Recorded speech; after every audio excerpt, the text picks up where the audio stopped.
ದೇವನಹಳ್ಳಿ ತಾಲೂಕು ಕೆಂಪೇಗೌಡ ಅಂತಾರಾಷ್ಟ್ರೀಯ ವಿಮಾನ ನಿಲ್ದಾಣ ಪೊಲೀಸ್ ಠಾಣಾ ವ್ಯಾಪ್ತಿಯ ಸಮೀಪ ಸರ್ವೆ ನಂಬರ್ 37/20ರಲ್ಲಿ ರಘುರಾಮ್ ರವರ ಜಮೀನಿದ್ದು ರಘುರಾಮ್ ಹಾಗೂ ಜಾನಕಿರಾಮ್ ರವರ ಭೂ ವಿವಾದ ಕೋರ್ಟಿನಲ್ಲಿದ್ದರೂ ಸಹ ಜಾನಕಿರಾಮ್ ಕಡೆಯವರು ಏಕಾಏಕಿ ಅತಿಕ್ರಮ ಪ್ರವೇಶ ಮಾಡಿ ತೆಂಗಿನ ಮರಗಳನ್ನು ಧ್ವಂಸ ಮಾಡಿ ಕೂಲಿ ಕಾರ್ಮಿಕರನ್ನು ಹೊಡೆದು ಓಡಿಸಿ ಭಯದ ವಾತಾವರಣ ಸೃಷ್ಟಿಸಿರುವ ಕ್ರಮವನ್ನು ಖಂಡಿಸಿ ಕೆಂಪೇಗೌಡ ಅಂತಾರಾಷ್ಟ್ರೀಯ ವಿಮಾನ ನಿಲ್ದಾಣ ಪೊಲೀಸ್ ಠಾಣೆಯಲ್ಲಿ ವಕೀಲರಾದ ರಾಘವೇಂದ್ರ ರವರು ದೂರು ದಾಖಲಿಸಿದ್ದಾರೆ. ಭೂವ್ಯಾಜ್ಯ ಏನೇ ಇದ್ದರೂ ಕಾನೂನಾತ್ಮಕವಾಗಿ ಕೋರ್ಟ್ನಲ್ಲಿ ಬಗೆಹರಿಸಿಕೊಳ್ತಾರೆ. ಆದರೆ ಏಕಾಏಕಿ ಬಂದು ಕೂಲಿ ಕಾರ್ಮಿಕರ ಮೇಲೆ ದೌರ್ಜನ್ಯ ಮಾಡಿ ನೂರಾರು ಮರಗಳನ್ನು ಧ್ವಂಸ ಮಾಡಿರುವುದು ಎಷ್ಟರ ಮಟ್ಟಿಗೆ ಸರಿ?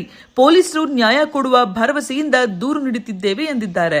ಇದು ನಮ್ಮ ಕಕ್ಷಿದಾರರಾದಂತ ರಘುರಾಮ್ ಅವರ ಪ್ರಾಪರ್ಟಿ ಅಣ್ಣ ತಮ್ಮದಿರ ವಿಚಾರದಲ್ಲಿ ಎಸ್ ರಾಮಯ್ಯನವರ ಮಕ್ಕಳು ಸುಪ್ರೀಂ ಕೋರ್ಟ್ ಅಲ್ಲಿ ಒಂದು ಆದೇಶ ಆಗಿದ್ರ ನಂತರ ಸಂಬಂಧಪಟ್ಟ ಈಗ ಅಲ್ಲಿ ಅವರ ರಘುರಾಮ್ ರವರ ತೋಟದಲ್ಲಿ ಕೂಲಿ ಕೆಲಸ ಮಾಡ್ತಿರ್ತಕ್ಕಂಥ ವ್ಯಕ್ತಿಗಳ ಮೇಲೆ ಅವ್ರ ಅಣ್ಣನವರಾದಂತಹ ಜಾನಕಿರಾಮ್ ಮತ್ತೆ ಸಹಚರರು ದಬ್ಬಾಳಿಕೆ ದೌರ್ಜನ್ಯ ಮಾಡಿ ಅವ್ರಿಗೆ ಹೊಡೆದು ಬಡಿದು ತೋಟದಿಂದ ಹೊರಗಡೆ ಕಳಿಸಿ ಮತ್ತೆ ರಘುರಾಮ್ ರವರಿಗೆ ಸೇರಿರ್ತಕ್ಕಂಥ ಜಮೀನಿನಲ್ಲಿ ಸುಮಾರು 300-400 ತೆಂಗಿನ ಮರಗಳನ್ನ ಕತ್ತರಿಸಿ ಅವರಿಗೆ ನಮ್ಮ ಕಕ್ಷಿದಾರಂತ ರಘುರಾಮ್ ರವರಿಗೆ ಸೇರಿದ ಪ್ರಾಪರ್ಟಿನಲ್ಲಿ ತೋಟವನ್ನು ಸರ್ವನಾಶ ಮಾಡಿ ಈ ಕೂಲಿ ಕಾರ್ಮಿಕರಿಗೆ ಮನಬಂದಂತೆ ತಿಳಿಸಿ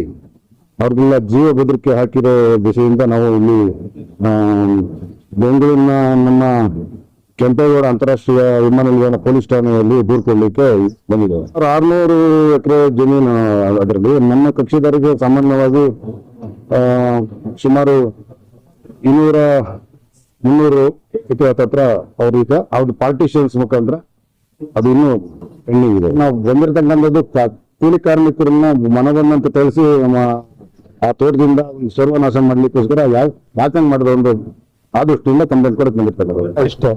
ಡಿಸ್ಪ್ಯೂಟ್ ಏನೇ ಇರಲಿ, ಇದರಲ್ಲಿ ನಾನು ಕೇಳುವಂತದ್ದು ನಮ್ಮ ಕಕ್ಷಿದಾರರಾದಂತ ಕೂಲಿ ಕಾರ್ಮಿಕರಿಗೆ ಅನ್ಯಾಯ ಆಗಿದೆ. ಕೂಲಿ ಕಾರ್ಮಿಕರು ಅವರು ಒಂದು 15 ವರ್ಷ 20 ವರ್ಷದಿಂದ ಅದೇ ಜಾಗದಲ್ಲಿ ಶೆಡ್ ನಿರ್ಮಿಸ್ಕೊಂಡು ಜೀವನ ಮಾಡ್ತಿದ್ದಾರೆ, ಕೆಲಸ ಮಾಡ್ಕೊಂಡು. ಏಕಾಏಕಿ ಮಾನ್ಯ ಜಾನಕಿರಾಮ್ ಅವರು ಆ ಜಾಗಕ್ಕೆ ಬಂದು ವಿತ್ತು ಅವರ ಸಹಚರರನ್ನ ಕರ್ಕೊಂಡ್ಬಂದು ಇವ್ರನ್ನೆಲ್ಲ ಬೆದರಿಸಿ ಆ ಜಾಗದಿಂದ ಓಡಿಸಿ ಸರಿಸುಮಾರು ಒಂದು 300 ತೆಂಗಿನ ಸಸಿಗಳನ್ನ ನಾಶ ಮಾಡಿದ್ದಾರೆ.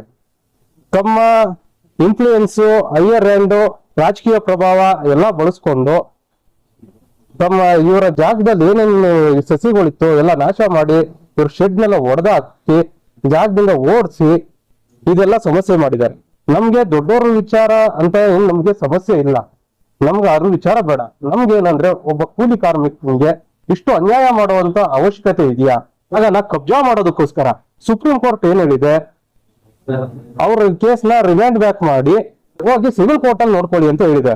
ಎಲ್ಲೂ ಸಹ ಇನ್ನೊಬ್ರು ಇರುವಂತ ಪೊಸಿಷನ್, ಇನ್ನೊಬ್ಬ ಕೂಲಿ ಕಾರ್ಮಿಕ ಇರುವಂತ ಜಾಗನ ಹೋಗಿ ಅವರು ವ್ಯವಸಾಯ ಮಾಡ್ಕೊಂಡು ಆ ಜಾಗದಲ್ಲಿ ಇರ್ಬೇಕಾದ್ರೆ ಆ ಜಾಗನ ಕಿತ್ಕೊಳ್ಳಿ ಅಂತ ಯಾವ ಕೋರ್ಟು ಆದೇಶ ಮಾಡಿಲ್ಲ. 20 ವರ್ಷಕ್ಕಿಂತ ಹೆಚ್ಚಾಗಿರುವಂತ ಮರಗಳನ್ನ ಕಡಿಯುವಂತ ಅವಶ್ಯಕತೆ ಏನಿತ್ತು? ಅದರ ಫೋಟೋಗಳನ್ನ ಮತ್ತು ವಿಡಿಯೋನ ನಾನು ನಿಮ್ಗೆ ಪ್ರೊಡ್ಯೂಸ್ ಮಾಡ್ತೀನಿ. ನಾವು ಕಂಪ್ಲೇಂಟ್ ಕೊಟ್ಟಿದೀವಿ. ಅದ್ರ ಬಗ್ಗೆ ಮಾನ್ಯ ಪೊಲೀಸ್ ಇಲಾಖೆಯವರು ಕ್ರಮ ವಹಿಸಿ ಸರ್ಕಾರದವರು ಏನಾದ್ರು ಕಿಂಚಿತ್ತು ಜನರನ್ನ ಮತ್ತೆ ಕಾನೂನಾತ್ಮಕವಾಗಿ ಜನರ ರಕ್ಷಣೆ ಮಾಡಬೇಕು ಅಂತ ಇದ್ರೆ ಈ ಕೂಡಲೇ FIR ದಾಖಲಾಯಿಸಿ ಅವ್ರ ಮೇಲೆ ಕ್ರಮ ಕೈಗೊಳ್ಬೇಕು. ಯಾರು ಜಾಗಕ್ಕೆ ಬಂದಿದ್ರು ವಿತ್ ಸಹಚರ ಜೊತೆ ಅವ್ರ ಮೇಲೆ FIR ದಾಖಲೆ ಮಾಡಬೇಕು. ಸರಿ ಸುಮಾರು ಒಂದು 15-20 ಜನರ ಮೇಲಿದ್ದು ನೋಡಿದ್ರೆ ನೀವು ನಮ್ಮ ಇದಾರೆ. ನಾವು ವಿಜುವಲ್ ಕೊಡ್ತೀವಿ. ತದನಂತರ ಅದ್ರ ಗಾಡಿ ವೆಹಿಕಲ್ ನಾವು ಕೊಡ್ತೀವಿ. ವೆಹಿಕಲ್ ನಂಬರ್ ಏನ್ ಮರಗಳನ್ನ ತುಂಬ್ಕೊಂಡು ಹೋಗಿದಾರಲ್ಲ ವೆಹಿಕಲ್ ನಂಬರ್ ಕೊಡ್ತೀವಿ. ಜಾಗದಲ್ಲಿ ಅವರು ಛತ್ರಿ, ಅವರ ಸಹಚರ ಒಬ್ಬರು ಛತ್ರಿ ಹಿಡಿದು ಅವ್ರಿಗೆ ನಿಂತ್ಕೊಂಡಿರೋದು ಸಹ ನಾವು ಕೊಡ್ತೀವಿ ಸರ್. ನಾವು 15 ವರ್ಷದಿಂದ ಮಾಡ್ತಾ ಇದ್ವಿ ಸರ್. ಯಜಮಾನ್ರು ಕಾಂಪೌಂಡ್ ಹಾಕಿದ್ರು, ರೇಕ್ ಕಾಂಪೌಂಡು, ತೆಂಗಿನ ಮರ ಇದ್ವು. ತೆಂಗಿನ ಮರ ಕಾಂಪೌಂಡ್ ಎಲ್ಲ ಕಿತ್ತಾಕಿದ್ರು. ತೆಂಗಿನ ಮರ ಎಲ್ಲ ಕೆಡವವರು JCB ತಗೊಂಡ್ಬಂದು ನಾವು ಕೇಳಿದ್ದಕ್ಕೆ ನಮ್ಮ ಜಾಗ ಇದು, ನಾವು ಕೆಡವಾಗ್ತಾ ಇದ್ದೀರಿ ಅಂತ ಹೇಳ್ತಾರೆ. ನನಗೆ ಮಾತು ಆವಾಗ ಫೋನ್ ಮಾಡಿದ್ರೆ ಫೋನ್ ಮಾಡಿದ್ದಕ್ಕೆ ಫೋನ್ ಅವರು ರಿಸೀವ್ ಮಾಡಿದ್ರು. ಸರಿ ನಾವು ಬರ್ತೀರಿ ಅಂದರು. ಆಮೇಲೆ ಬಂದರು ಅವರು ಬರೋಪಟ್ಕೆ ಕಂಪ್ಲೇಂಟ್ ಅದು ಕೊಡೋಪಟ್ಕೆ ಇದು ಆಗೋದು. ಜಮೀನಿಂದ ಆಚೆ ಹೋಗ್ರಿ ನೀವು, ನಾವು ಇಲ್ಲಿರ್ಬಾರ್ದು, ನಮ್ದು ಜಾಗ ಅಂದರು ಅವರು. ಅದೇ ಆಚೆ ನೀವು ಹೋಗ್ರಿ, ಇದು ನಮ್ಮ ಜಾಗ ಅಂದರು. ನಾವು ಆಚೆಗೆ ಬಂದ್ವಿ. ಆಮೇಲೆ ನಮ್ಮ ಯಜಮಾನ್ರಿಗೆ ಫೋನ್ ಮಾಡಿದ್ರೆ ರಘುರಾಮ್ ಸರ್ ಅಂತ. ಈ ಜಮೀನು ಬಂದ್ಬಿಟ್ಟು ರಘುರಾಮನ್ ಅವ್ರಿಗೆ ಸೇರಿರೋದು. ಸರ್ವೆ ನಂಬರ್ 37/20 ಅಂತ. ಇಲ್ಲಿ ಬಂದ್ಬಿಟ್ಟು ನಾವು ಹಿಂಗೆ ಸಾಮಾನ್ಯವಾಗಿ ಓಡಾಡ್ಕೊಂಡಿರ್ತಿದ್ವಿ. ಅವಾಗ ಏನು ನಡೀತು ಅಂದರೆ ಇಲ್ಲಿ ಒಂದು 15ರಿಂದ 20 ವರ್ಷದಿಂದ ಇಲ್ಲಿ ಕೆಲಸಗಾರರಿದ್ದರು. ಇವ್ರನ್ನೆಲ್ಲ ಈಚೆ ಹಾಕಿ, ಇವ್ರನ್ನೆಲ್ಲ ಬಡ್ದು ಈಚೆ ಹಾಕಿ ಇವ್ರ ಮೇಲೆ ದೌರ್ಜನ್ಯ ಎಸಗ್ತಾ ಇದ್ರು. ಅದಕ್ಕೋಸ್ಕರ ನಾವು ಸ್ಟೇಷನ್ ಎಲ್ಲ ಹೋಗಿ ಕಂಪ್ಲೇಂಟ್ ಎಲ್ಲ ರೈಸ್ ಮಾಡಿದ್ದೀವಿ. ಇವ್ರಿಗೆ ಇವಾಗ ಮನೆ ಅಂತ ಇದ್ದಿದ್ದು ಈ ಜಾಗದಲ್ಲೇ. ಇವಾಗ ನೋಡಿದ್ರೆ ಮನೆಗೆ ಹೋಗೋಕ್ಕೂ ಬಿಡ್ತಾ ಇಲ್ಲ, ಇವ್ರನ್ನ ಇರೋದಕ್ಕೂ ಬಿಡ್ತಾ ಇಲ್ಲ. ಇವಾಗ ರೋಡಲ್ಲಿ ನಿಂತ್ಕೊಂಡಿದ್ದಾರೆ.